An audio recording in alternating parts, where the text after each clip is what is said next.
Hello friends, welcome to our channel and I am teacher engineer Praveen Kumar Bagde. दोस्तों, आज हम biology के एक बहुत ही महत्वपूर्ण टॉपिक के ऊपर डिस्कस करने वाले हैं। दोस्तों, आज मैं आपको फोटोसिंथेसिस पढ़ाने वाला हूं। जैसा कि आपको मैं जानकारी के लिए बता दूं दोस्तों, बायोलॉजी में हम बॉटनी का चैप्टर पढ़ रहे हैं और बॉटनी के चैप्टर में 5वें नंबर का टॉपिक पढ़ रहे थे हम, जिसमें मैं आज फोटोसिंथेसिस के ऊपर डिस्कस करने वाला हूं। तो दोस्तों, बॉटनी के अंदर में फोटोसिंथेसिस जो वनस्पति विज्ञान के अंतर्गत का बहुत ही महत्वपूर्ण टॉपिक है। कंपटीशन एग्जाम में फोटोसिंथेसिस के ऊपर बहुत सारे क्वेश्चन पूछे जाते हैं। तो दोस्तों, बिना देरी किए स्टार्ट करते हैं आज की अपनी स्टडी। तो लेट्स स्टार्ट नाउ। दोस्तों, आज हम पढ़ेंगे फोटोसिंथेसिस के बारे में। तो फोटोसिंथेसिस का मतलब होता है दोस्तों प्रकाश संश्लेषण। तो दोस्तों, सबसे पहले हम डिस्कस करेंगे प्रकाश संश्लेषण क्या होता है। तो दोस्तों, फोटोसिंथेसिस वर्ड जो होता है ये दो शब्दों से मिलकर बना होता है, फोटो प्लस सिंथेसिस। फोटो का मतलब होता है दोस्तों लाइट एंड सिंथेसिस का मतलब होता है कि टू पुट टुगेदर, यानी कि दोस्तों जब हम प्रकाश की उपस्थिति में पानी और वातावरण की कार्बन डाइऑक्साइड आपस में मिलकर के जब पौधे की पत्तियों में क्लोरोफिल की उपस्थिति में क्या करते हैं, लाइट एनर्जी को स्टार्च के रूप में बदलते हैं। यानी कि दोस्तों जब हम लाइट एनर्जी को केमिकल एनर्जी में कन्वर्ट करते हैं तो इस प्रोसेस को प्रकाश संश्लेषण की अभिक्रिया कहा जाता है। यानी कि दोस्तों प्रकाश संश्लेषण वह जैव रासायनिक अभिक्रिया है जिसमें पौधे वातावरण से कार्बन डाइऑक्साइड को लेकर और भूमि से जल को लेकर प्रकाश की उपस्थिति में पर्णहरिम की सहायता से जब कार्बोहाइड्रेट का निर्माण करते हैं तो इस प्रक्रिया को प्रकाश संश्लेषण की अभिक्रिया कहा जाता है। दोस्तों, प्रकाश संश्लेषण की अभिक्रिया हमारे लिए बहुत ही महत्वपूर्ण होती है, क्योंकि प्रकाश संश्लेषण अभिक्रिया में जो उत्पाद होता है दोस्तों वो उसमें भाग लेने वाले जल से ऑक्सीजन गैस निकलती है। तो दोस्तों ये जो ऑक्सीजन गैस होती है, आपको पता होगा ऑक्सीजन का परमाणु क्रमांक 8 होता है। ये पीरियोडिक टेबल की पी ब्लॉक में पाई जाने वाली एक महत्वपूर्ण गैस होती है। इसके अलावा दोस्तों इसे प्राणवायु भी कहा जाता है। इसके अलावा दोस्तों आप हमारे केमिस्ट्री के प्लेलिस्ट में जाकर आप मेरे पीरियोडिक टेबल के वीडियो को भी देख सकते हैं। इसके अलावा दोस्तों आज हम डिस्कस करेंगे प्रकाश संश्लेषण के ऊपर।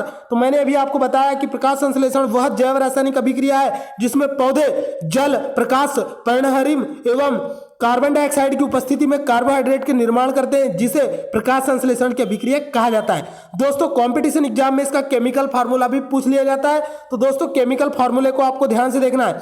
6 कार्बन के 6 अणु और पानी के 12 अणु, यानी कि 6 कार्बन डाइऑक्साइड प्लस 12 H2O, जब ये प्रकाश की उपस्थिति में क्लोरोफिल की सहायता से ग्लूकोज का निर्माण करते हैं और साथ में 6 अणु जो होते हैं दोस्तों वो जल के निकलते हैं और 6 अणु ऑक्सीजन के निकलते हैं। तो जो 6 अणु ऑक्सीजन के निकलते हैं दोस्तों ये जल से ही निकलते हैं, यानी कि दोस्तों यहां पर जल का क्या होता है, उपचयन होता है, लेकिन दोस्तों कार्बन डाइऑक्साइड का अपचयन होता है। तो दोस्तों यह एक ऐसी रासायनिक अभिक्रिया है, यह एक ऐसी जैव रासायनिक अभिक्रिया है जिसमें अपचयन व उपचयन दोनों एक साथ होता है। इसके अलावा दोस्तों इसमें पहले क्या होता है, कार्बन डाइऑक्साइड का अपचयन होता है और जल के अणु का उपचयन होता है, जिससे 6 अणु ऑक्सीजन के निकलते हैं दोस्तों। इसके अलावा कुछ मात्रा में यहां पर ऊर्जा भी एटीपी के रूप में निकलती है। तो दोस्तों प्रकाश संश्लेषण की अभिक्रिया जैव रासायनिक अभिक्रिया होती है जिसमें क्या होता है, कार्बोहाइड्रेट का निर्माण होता है। तो दोस्तों इसमें क्या होता है, कार्बोहाइड्रेट का निर्माण होता है। कार्बोहाइड्रेट के सरल अणु यानी मोनोसैकेराइड ग्लूकोज का निर्माण होता है। और दोस्तों ग्लूकोज एक शर्करा होती है जो कि पौधे की पत्तियों में और पौधों के फलों के रूप में उसमें जमा होती है। इसके अलावा दोस्तों इससे हमें ऊर्जा भी प्राप्त होती है। तो दोस्तों आगे बढ़ते हैं, प्रकाश संश्लेषण के लिए क्या क्या आवश्यक है। तो दोस्तों मैं आपको जानकारी के लिए बता दूं कि प्रकाश संश्लेषण नाम ही है प्रकाश संश्लेषण, यानी कि प्रकाश की उपस्थिति में क्या करना, विभिन्न केमिकल पदार्थों को मिला करके उसको क्या करना, टू पुट टुगेदर एनालाइज। तो दोस्तों बात करेंगे हम प्रकाश संश्लेषण की। तो प्रकाश संश्लेषण में कार्बन डाइऑक्साइड और जल को क्या किया जाता है, संश्लेषित किया जाता है और जिससे हमें क्या बनता है, ग्लूकोज बनता है, जिसे कि हम मोनोसैकेराइड के रूप में जानते हैं दोस्तों। इसके अलावा स्थलीय पौधे जो होते हैं वो कार्बन डाइऑक्साइड को कहां से लेते हैं। तो दोस्तों स्थलीय पौधे जो होते हैं वो कार्बन डाइऑक्साइड यानी कि कार्बन डाइऑक्साइड गैस जो कि प्रकाश संश्लेषण में अति महत्वपूर्ण होती है, जिसका अपचयन होता है, यह वातावरण से ली जाती है। इसके अलावा दोस्तों जो जलीय पौधे होते हैं वो जल में घुली हुई कार्बन डाइऑक्साइड को फोटोसिंथेसिस के लिए यूज करते हैं। इसके अलावा दोस्तों मैं आपको जानकारी के लिए महत्वपूर्ण फैक्ट और ये भी बता दूं कि पौधों में कोशिकाओं में जल सीरा से परासरण यानी कि ऑस्मोसिस द्वारा एवं कार्बन डाइऑक्साइड वायुमंडल से विसरण के द्वारा प्राप्त की जाती है। तो दोस्तों पौधों में पत्तियां जो होती है उसमें आप उसके स्ट्रक्चर को सूक्ष्मदर्शी से ध्यान से देखोगे, इलेक्ट्रॉन सूक्ष्मदर्शी या सूक्ष्मदर्शी की सहायता से, तो आप देखोगे पत्तियों में छोटे छोटे छिद्र पाए जाते हैं जिन्हें हम स्टोमेटा कहते हैं, जो कि पौधों में विसरण के द्वारा कार्बन डाइऑक्साइड लेने और ऑक्सीजन छोड़ने के लिए रिस्पॉन्सिबल होते हैं। इसके अलावा दोस्तों स्टोमेटा जो होता है यह छोटे छोटे छिद्र होते हैं जो पौधों की पत्तियों में पाए जाते हैं। तो कभी कभी कॉम्पिटिशन एग्जाम में पूछ लिया जाता है कि पौधों के द्वारा कार्बन डाइऑक्साइड या ऑक्सीजन को छोड़ने के लिए किस भौतिक अंग का प्रयोग किया जाता है, तो दोस्तों वो होता है स्टोमेटा। आगे बढ़ते हैं दोस्तों, प्रकाश संश्लेषण के लिए आवश्यक जल। तो दोस्तों जल जो होता है, जल यानी कि वाटर जो कि यूनिवर्सल सॉल्वेंट होता है, सार्वत्रिक विलायक होता है दोस्तों। इसमें विभिन्न खनिज पदार्थ घुले हुए होते हैं और पौधे की जो जड़ें होती है दोस्तों, जो मिट्टी के अंदर होती है, ये प्रकाश संश्लेषण के लिए आवश्यक जल जड़ों की सहायता से मिट्टी से अवशोषित किया जाता है और प्रकाश संश्लेषण के द्वारा निकलने वाली जो ऑक्सीजन जो कि हमारा प्राणवायु होती है दोस्तों, ये भी जल के अपघटन से प्राप्त होती है, यानी कि जल का उपचयन होता है। तो दोस्तों जल जो होता है, जो प्रकाश संश्लेषण की अभिक्रिया में भाग लेता है, इसी से ऑक्सीजन के छह अणु निकलते हैं। इसके अलावा दोस्तों यहाँ पे जल के अणु का उपचयन होता है। आगे बढ़ते हैं दोस्तों, बात करूंगा क्लोरोफिल में पत्तियों में हरे रंग का वर्णक पाया जाता है, जो कि दोस्तों पौधों की पत्तियों में हरे रंग का वर्णक पिगमेंट यानी कि क्लोरोफिल पाया जाता है, जो पत्तियों के हरे रंग के लिए रिस्पॉन्सिबल होता है। तो दोस्तों कॉम्पिटिशन एग्जाम में कभी कभी पूछ लिया जाता है कि पौधों में पाई जाने वाली पत्तियां हरे रंग का कारण क्या होता है। तो दोस्तों मैं आपको जानकारी के लिए बता दूं कि पौधों का हरा रंग पौधों के पत्तियों में पाए जाने वाले वर्णक क्लोरोफिल के कारण होता है और इसके 4 घटक होते हैं दोस्तों, chlorophyll A, chlorophyll B, carotene और जेंथोफिल। तो दोस्तों जानकारी के लिए मैं आपको बता दूं कि क्लोरोफिल में सबसे ज्यादा मैग्नीशियम परमाणु पाया जाता है, मैग्नीशियम तत्व पाया जाता है, जो कि पौधों की पत्तियों में हरे रंग के लिए रिस्पॉन्सिबल होता है। इसके अलावा यह प्रकाश संश्लेषण का केंद्र होता है। आगे बढ़ते हैं दोस्तों, क्लोरोफिल के केंद्र में मैग्नीशियम का एक परमाणु होता है। तो दोस्तों क्लोरोफिल पिगमेंट जो होता है, इसका महत्वपूर्ण जो इंग्रेडिएंट होता है वो मैग्नीशियम होता है, जो कि एक परमाणु होता है। इसके अलावा दोस्तों प्रकाश संश्लेषण की अभिक्रिया जो होती है ये प्रकाश की उपस्थिति में होती है। तो आइए दोस्तों डिस्कस करते हैं प्रकाश का क्या इफेक्ट होता है प्रकाश संश्लेषण की अभिक्रिया में। तो दोस्तों मैं आपको जानकारी के लिए बता दूं, कभी कभी कंपटीशन एग्जाम में पूछा जाता है कि किस रंग के प्रकाश में प्रकाश संश्लेषण की अभिक्रिया सबसे तीव्रता से होती है। तो दोस्तों for kind of your information मैं आपको जानकारी के लिए बता दूं कि लाल रंग के प्रकाश में सबसे ज्यादा प्रकाश संश्लेषण की अभिक्रिया होती है, जबकि सबसे कम बैगनी रंग के प्रकाश में होती है, जबकि नीले रंग के प्रकाश में दोस्तों मीडियम गति से होती है। आगे बढ़ते हैं दोस्तों, इसके अलावा मैं आपको जानकारी के लिए बता दूं कि प्रकाश संश्लेषण की दर लाल रंग के प्रकाश में सबसे अधिक एवं बैगनी रंग के प्रकाश में सबसे कम होती है। दोस्तों आपको पता होगा लाल रंग जो होता है यह काफी दूर से देखा जा सकता है, इसीलिए ट्रेनों को रोकने के लिए लाल रंग की झंडी दिखाई जाती है और ट्रेनों को चलने के लिए हरे रंग की झंडी दिखाई जाती है। इसके अलावा दोस्तों आप लोगों ने ट्रैफिक सिग्नल में भी लाल रंग को देखा होगा, लाल रंग खतरे का संकेत होता है।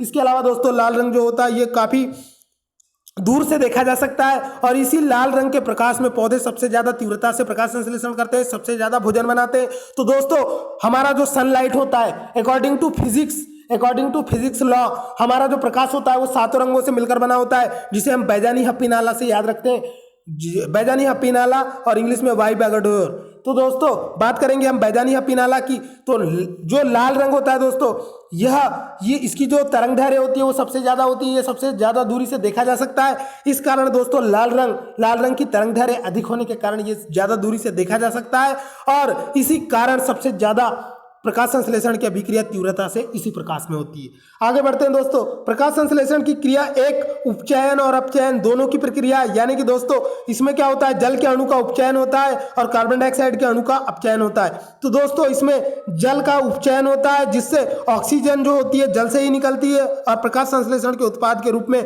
हमें प्राणवायु के रूप में प्राप्त होती है। दोस्तों प्रकाश संश्लेषण की अभिक्रिया के कारण ही पृथ्वी पर जीवन संभव है, क्योंकि सारे जितने भी जीवधारी होते हैं इन सभी की प्राणवायु ऑक्सीजन होती है और कार्बन डाइऑक्साइड को कम करने में भी पौधों का महत्वपूर्ण योगदान है। ग्लोबल वार्मिंग को भी कम करता है ये और ग्रीन हाउस इफेक्ट को भी कम करता है। आगे बढ़ते हैं दोस्तों, बात करेंगे अब हम नेक्स्ट फैक्ट की। तो दोस्तों प्रकाश संश्लेषण की क्रिया में दो अवस्थाएं होती है, प्रकाश रासायनिक अभिक्रिया यानी कि फोटोकेमिकल इफेक्ट। इसे दोस्तों लाइट डिपेंडेंट रिएक्शन भी कहा जाता है, क्योंकि इसमें क्या होता है दोस्तों कि यह क्रिया जो होती है प्रकाश की उपस्थिति में होती है और क्लोरोफिल के ग्रेना भाग में संपन्न होती है। इसे हिल रिएक्शन भी कहा जाता है।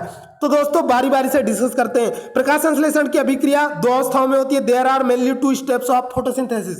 दोस्तों सबसे पहले मैं बात करूंगा प्रकाश रासायनिक अभिक्रिया यानी कि फोटोकेमिकल रिएक्शन। दोस्तों इसे लाइट डिपेंडेंट रिएक्शन भी कहा जाता है। इसके अलावा जो दूसरी अवस्था होती है दोस्तों उसे रासायनिक प्रकाशहीन अभिक्रिया भी कहा जाता है, जिसे कि रासायनिक प्रकाशहीन क्रिया भी कहा जाता है दोस्तों, जिसे डार्क केमिकल रिएक्शन भी कहा जाता है। कंपटीशन एग्जाम में पूछा जाता है दोस्तों केल्विन चक्र क्या होता है, तो केल्विन चक्र को ही डार्क केमिकल रिएक्शन कहा जाता है। तो दोस्तों आइए दोस्तों इसे बारी बारी से डिस्कस करते हैं।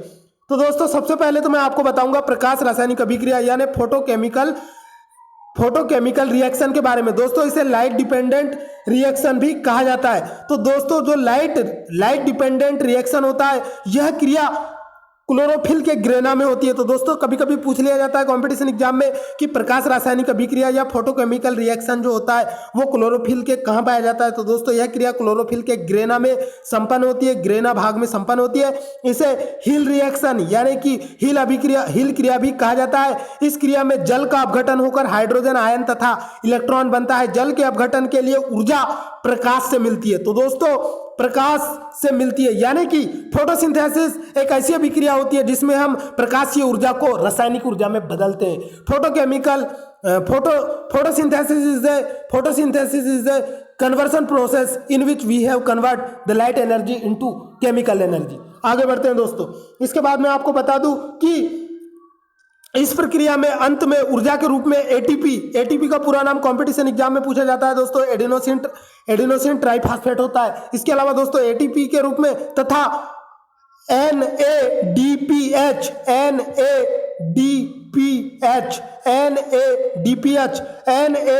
निकलता है जो प्रकाश रासायनिक जो कि दोस्तों NADPH जो निकलता है जो कि रासायनिक प्रकाशहीन प्रतिक्रिया संचालित करने में मदद करता है। मतलब कि जो NADPH निकलता है वही केल्विन चक्र को आगे प्रोसेस करता है। आगे बढ़ते हैं दोस्तों, बात करूंगा रासायनिक प्रकाशहीन प्रतिक्रिया की। तो दोस्तों रासायनिक प्रकाशहीन प्रतिक्रिया यानी कि डार्क केमिकल रिएक्शन, इसे केल्विन चक्र भी कहा जाता है। दोस्तों कंपटीशन एग्जाम में पूछा जाता है कि रासायनिक प्रकाशहीन प्रतिक्रिया को क्या कहा जाता है, तो दोस्तों रासायनिक प्रकाशहीन प्रतिक्रिया को केल्विन चक्र भी कहा जाता है। यह क्लोरोफिल के स्ट्रोमा में होती है। तो दोस्तों केल्विन चक्र जो होता है वो क्लोरोफिल के स्ट्रोमा में होता है, जबकि फोटोकेमिकल रिएक्शन जो होता है वो क्लोरोफिल के ग्रेना में होता है। तो दोस्तों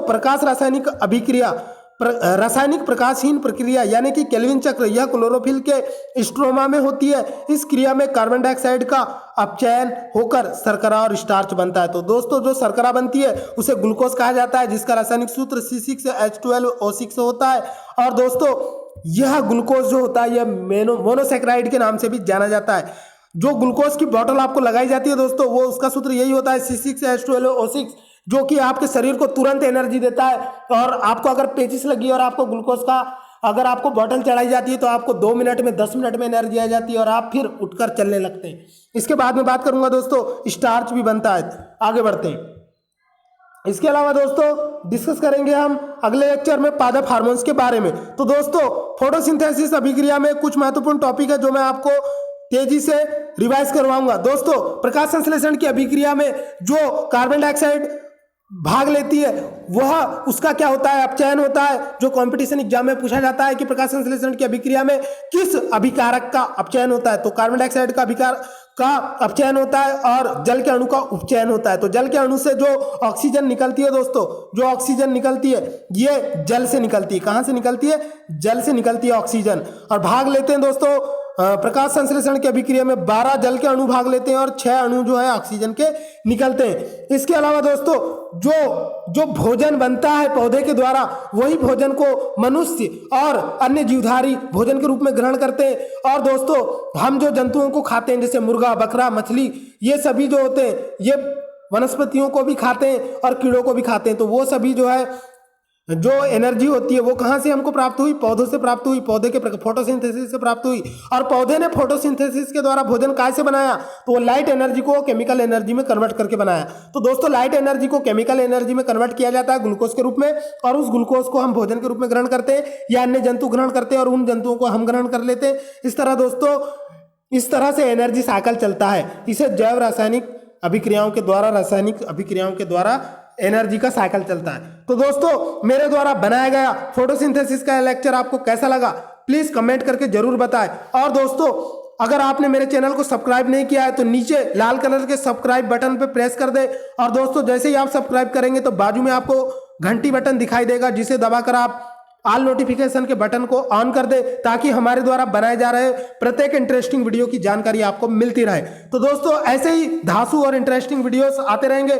इसके बाद में दोस्तों मैं आपको पादप हार्मोन्स का लेक्चर पढ़ाने वाला हूं। तो दोस्तों मिलेंगे अगले वीडियो में, तब तक के लिए आप अपने आप को सलामत रखें। खुदा हाफिज।